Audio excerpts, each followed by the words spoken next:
Welcome back to Thyroid Strong Podcast, the podcast for high-performing women with Hashimoto's who want to lift heavy, heal the root causes, and feel strong without the energy crash. I'm Dr. Emily Kiberd. I'm a chiropractor and functional medicine practitioner, and today we are diving into a massive missing piece in most thyroid protocols. This is adrenal function, or the missing dysfunction. If you're exhausted in the morning, tired all day, wired at night, and you can't handle stress like you used to, your adrenals are likely involved. Let's talk about how adrenal health and Hashimoto's are interconnected and how to test for it and how we support the adrenals so your thyroid can actually heal. So what are the adrenals and why do they matter? They are two walnut-sized glands that sit right above your kidneys. They're like little pillows on top of your kidneys. They produce cortisol, DHEA, adrenaline, and aldosterone. They help you regulate your stress response, your energy, your blood sugar, inflammation, and blood pressure. So let's break down quickly what the adrenals do. They produce 4 different hormones, which I mentioned. The first one is cortisol. This is your get up and go hormone. Obviously, when you're burning the candle at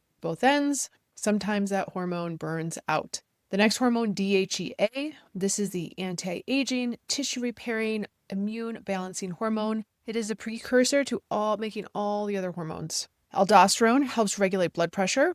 And this can be tied into fatigue and dizziness, especially when standing for too long or like standing up too fast from a seated or laying position. And then there's adrenaline. This is our short-term fight or flight, and we live here too often. So why do these hormones matter for Hashimoto's? Cortisol directly suppresses inflammation and helps with thyroid conversion. Poor adrenal function, like burning the candle at both ends for too long, can lead to poor T3 production and more autoimmune flare-ups. If you are only supporting your thyroid with thyroid medication, but not supporting your adrenals, you are missing half of this healing picture. What are some of the symptoms of adrenal dysfunction, especially in Hashimoto's? Exhausted when you wake up, exhausted all day, wired at bedtime but can't fall asleep, waking up at 2 to 3 a.m., potentially from a cortisol spike, salt cravings or dizziness when going from sit to stand, poor exercise recovery, brain fog or irritability, feeling like you crash after just any stress or even your workouts. These are not just random symptoms. They're signals that your stress system is dysregulated. So how do I test your adrenal function? A couple of tests I tap into. One would be a Dutch test. This looks at the cortisol throughout the day, not just in the morning like a blood draw would do, but cortisol throughout the day. And then also DHEA, that precursor hormone to making other hormones, 4 to 5 points throughout the day. We can look at a salivary cortisol test or a dried urine test. Sometimes we look at 4 points throughout the day or testing 5 times throughout the day. What are some clues in your blood work? One of them would be a low DHEAS, a low sodium to high potassium ratio, low fasting cortisol or morning cortisol, which is just 1 point on blood work. Cortisol curve on that Dutch test or salivary cortisol test tells you if you're flatlined, if you're spiking at night, if you don't spike enough in the morning, because think of cortisol like the sun. It wakes you up, it gets you out of bed. It's that get up and go hormone. Half an hour after you wake up, it should be at its highest, and then it gradually goes down throughout the day. As the day goes on, melatonin is like the moon. Melatonin puts you to bed. So melatonin starts to increase in the afternoon and into the evening. So think of cortisol like the sun, melatonin is like the moon. So you want it to be high in the morning. We should not be throwing cortisol under the bus like, high cortisol is so bad. You want your cortisol to be high in the morning to get you going. You don't want it to stay high all morning and all day. That's when it starts to become regulated. Over time, we can burn through our cortisol, and sometimes cortisol can be flatlined, like we never get that spike. Other things I see are women who do not eat breakfast, and there's research to support this. If you don't eat breakfast the first hour after waking, your cortisol can stay high. Eating breakfast helps bring your cortisol down after that first hour in the day. So we're going to talk about adrenal, thyroid, immune trifecta, this triangle. So high cortisol, if it's consistently high, not just high in the morning, which is a normal rhythm, but consistently high because you are stressed out all the time, can block the conversion of T4 to T3. T4 is the inactive thyroid hormone. T3 is the active thyroid hormone. So it can block the conversion of T4 to T3. We want T3. This is the gas. This is what revs up our metabolism, makes our brain work, helps us lose weight, makes sure our hair doesn't fall out. So this is why if high cortisol is blocking that conversion to get the gas, this is why women feel fatigued. They feel cold. They feel brain foggy despite having normal thyroid labs. This can be linked to skipping meals, just like I mentioned, too many high-intensity interval workouts, being in a dysregulated nervous system state. The other thing that happens is high cortisol increases your reverse T3. If free T3 is the gas, reverse T3 is the brake. Think of it as a brake pedal hormone that slows down metabolism and makes fat loss harder. So this is how adrenal dysfunction can affect thyroid function. So if you're only looking at thyroid labs, thyroid markers, and your cortisol is off or your adrenals are off, this could be one of the missing pieces in your healing journey. If you're like, oh my gosh, this is me, I need help with this, reach out. I have a link down in the show notes to jump on a call with me to talk about what it looks like to work together to help get your cortisol back in check so that you can heal with your Hashimoto's. All right, moving on. Cortisol lowers something called secretory IgA. Secretory IgA is your immune defense in your gut. Think of it like the army, the soldiers in your gut that kill off things because it's inevitable. We will get exposed to things.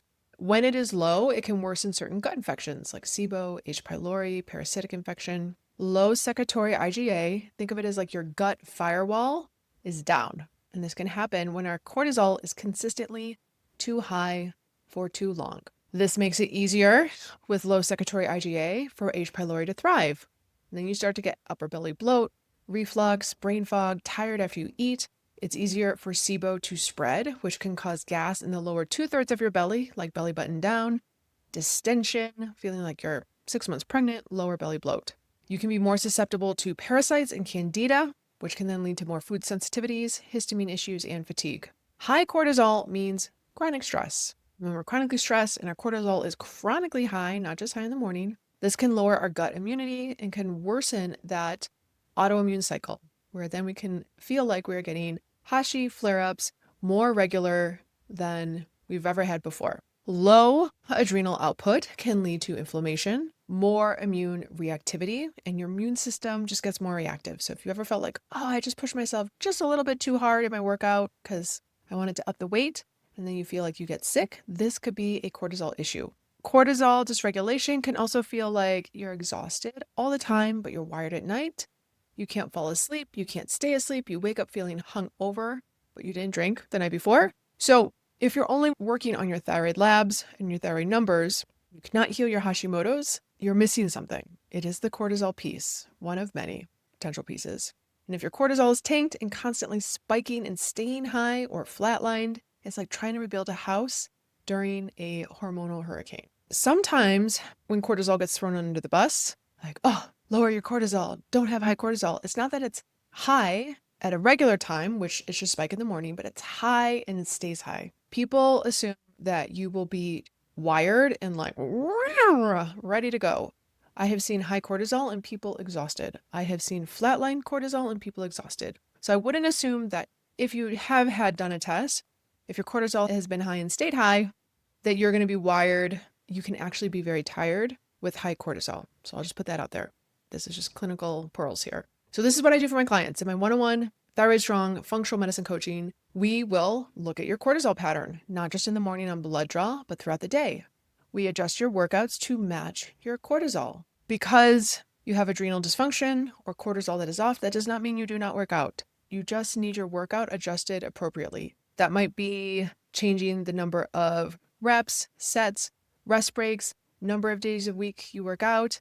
If it is more strength, taking out zone 2, it just depends on the person. Sometimes we use adaptogens like phosphatidylserine. Phosphatidylserine is great for cortisol regulation, especially if it is consistently high. I like to optimize protein at breakfast to stabilize your blood sugar and making sure women eat the first hour of the day. We break our fast with breakfast, ladies. Break your fast with breakfast. Make it high protein, 30 grams per meal. I would say breakfast is the most important. We create boundaries and nervous system practices to reduce our stress load. One of my favorite tools is tapping, eye movements, alternating side to side things similar to EMDR, vagus nerve stimulation, vagal nerve sweeps. A lot of this I tap into from your daily health app. We address root causes like mold, past trauma, poor sleep hygiene, gut infections, parasites. A lot of women assume you just need to rest when your cortisol is off. That is one piece of the puzzle, especially if you're not sleeping or if you have sleep apnea, but is more than just needing more rest. You need a strategic restoration recovery strategy. So if your energy is unpredictable, you're like, oh my God, this is me. Your stress response feels totally shot. You're super irritable no matter how much patience and grace you practice. And your thyroid labs don't reflect how awful you feel. It's time to look deeper. Check out the link in the show notes. It is a link to jump on a call with me for my one-on-one Thyroid Strong functional medicine coaching. We run the labs that your doctor won't. We identify your stress patterns. We create a custom roadmap so your adrenals and your thyroid can thrive again. Ladies, you are strong. We do the hard things. We just do them in small doses. So let's help your adrenals catch up to the woman that you feel on the inside that you know you're meant to be. All right. Send this to a friend who you know is struggling. If you love this episode, rate and review on your favorite podcast platform, iTunes, Spotify, wherever you listen to your podcast, and I will see you next week.